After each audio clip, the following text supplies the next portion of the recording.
Senhora Presidente, membros da mesa, demais vereadores, vereadora Dada Diogo, internautas que nos acompanham.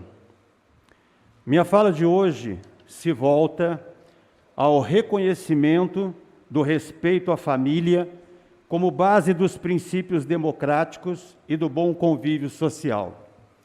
E dentro de um processo de eleição, não podemos esquecer que, abro aspas, aqueles que não respeitam a família, não respeitam ninguém. Fecha aspas. Esta fala é do meu amigo Neco Mendonça. E por que vou abordar isto? Porque gostaria de chamar a atenção dos senhores para algo que eu acho importante neste momento e neste processo. E, portanto, diante dessa abordagem, quero chamar a atenção de todos que nessa eleição espera-se um elevado índice de abstenção. E isso é muito ruim para as famílias e para o exercício democrático da gestão pública. Não comparecer às urnas é assumir a condição de um analfabeto político.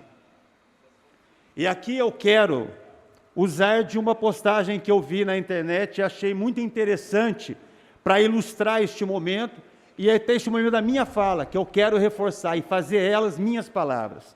Portanto, voltar abrindo aspas. O analfabetismo político se refere ao conceito das pessoas que não compreendem os acontecimentos e figuras da política, como seria esperado sobre uma democracia onde todo cidadão tem poder sobre quem é decidido ser o seu líder e seus representantes. Essa noção é vista por uns como sendo extremamente errada devido ao impacto que um voto não propriamente educado tem sobre a sua nação, sobre o seu município. Este tipo de indivíduo na sociedade não aceita pronunciar-se ou discutir sobre qualquer forma de governo, sendo ela boa ou não para a população do seu território. E segundo o advogado Edgar Heisman, e aqui vou abrir aspas novamente, o analfabetismo político representa uma estagnação social, uma zona de conforto cega, desprovida de consciência política, evidenciada pelo conhecido discurso pronunciado pelos equivocados do tipo: odeio política, política não se discute, e materializada em atitudes como desligar o rádio na hora do Brasil ou o televisor durante o horário da propaganda eleitoral obrigatória. A partir da ideia de uma monotonia social, uma pessoa que vive sua vida de maneira extremamente tediosa, não buscando quaisquer informações, surge o analfabeto político, descrito por Bertolt Brecht, que é um poeta e dramaturgo alemão. E aqui gostaria, se o senhor me permite, ler este poema que diz o seguinte: o pior analfabeto é o analfabeto político. Ele não ouve, não fala, nem participa dos acontecimentos políticos. Ele não sabe que o custo de vida, o preço do feijão, do peixe, da farinha, do aluguel, do sapato e do remédio dependem das decisões políticas. O analfabeto político é tão burro que se orgulha e estufa o peito, dizendo que odeia a política. Não sabe o imbecil que da sua ignorância política nasce a prostituta, o menor abandonado e o pior de todos os bandidos, que é o político vigarista, pilantra, corrupto e lacaio das empresas nacionais e multinacionais. Esse diagnóstico, supostamente do Brecht, vinha sendo imputado aos brasileiros, aos quais se atribuía, entre aspas, memória curta e incapacidade de exigir seus direitos de cidadania. Porém, a pouca identificação com os eleitos para representá-los, o fato de não serem ouvidos, a corrupção impune e a falta de acesso aos direitos fundamentais são apontados como fatores que minam a esperança dos cidadãos, contribuindo para provocar apatia e analfabetos políticos em larga escala. E qual é isso tudo com a relação à democracia?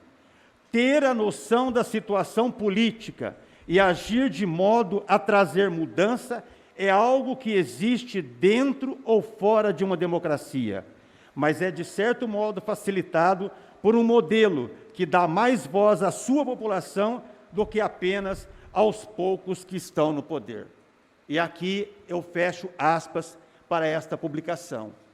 E nós precisamos fazer, a classe política precisa fazer a população retornar à crença que se ela não participa, se ela não vota, se ela não deposita lá, se ela não faz a sua escolha, se ela não perde um pouco do seu tempo para sondar o seu candidato, saber da sua vida, saber dos pontos, da sua contribuição para o seu município, para a sua cidade, seu estado, seu país, que se ele não fizer isso, se ele fizer de forma aleatória, ele vai estar contribuindo para um panorama que muitos condenam, mas também que muitos ajudam a criar.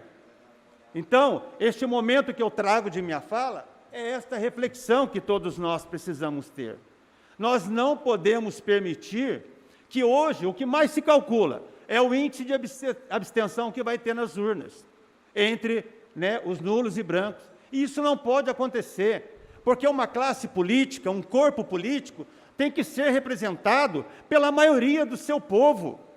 É essa diversidade de colocação que enobrece a arte da política. A política está em todas as nossas atitudes, está no nosso ir e vir. Não tem como se desvencilhar da política como se desvencilha de uma pedra. Não tem como. Então, nós precisamos fazer que a população acredite. Nós todos devemos trabalhar para que nós tenhamos um grande número de presença nas urnas, para realmente fazer uma escolha digna de nosso município. Esta é a hora, é o momento que a cidade espera de cada um de nós, eleitor, que depositemos o nosso voto consciente, o nosso voto ali, porque eu perdi meu tempo, eu ouvi meu candidato, eu vi a sua história, eu vi a contribuição que ele já deu para o nosso município. Então, nós precisamos ter este momento. Porque senão, senhores, e aqui eu quero fechar com uma outra postagem, vereador Rodolfo, que eu li e eu achei interessante também para ilustrar o momento, E, ao mesmo tempo, ele reflete uma urgência que todos nós precisamos ter. O senhor que prega aqui que devemos ter uma política mais transparente, mais justa, mais honesta, mas se nós não tivermos a participação popular, a participação do eleitor, se nós não instigarmos, se nós não provocarmos o eleitor, que ele tem que estudar a vida de cada um, desses 201 candidatos que estão aí, desses candidatos todos a prefeito de nossa cidade, porque isso vai valorizar a escolha que ele fizer. Isso vai dar garantia a quem foi escolhido de trabalhar com o apoio da maioria de nossa cidade. Isso sim é um reconhecimento do trabalho da política dentro do município, quando nós temos ali praticamente um mínimo possível de abstenção do voto. E o que eu queria fazer e alertar é isso. Foi uma postagem que li e diz assim: a formiga, com ódio da cigarra, votou no inseticida. Morreram todos, incluindo o grilo, que votou nulo.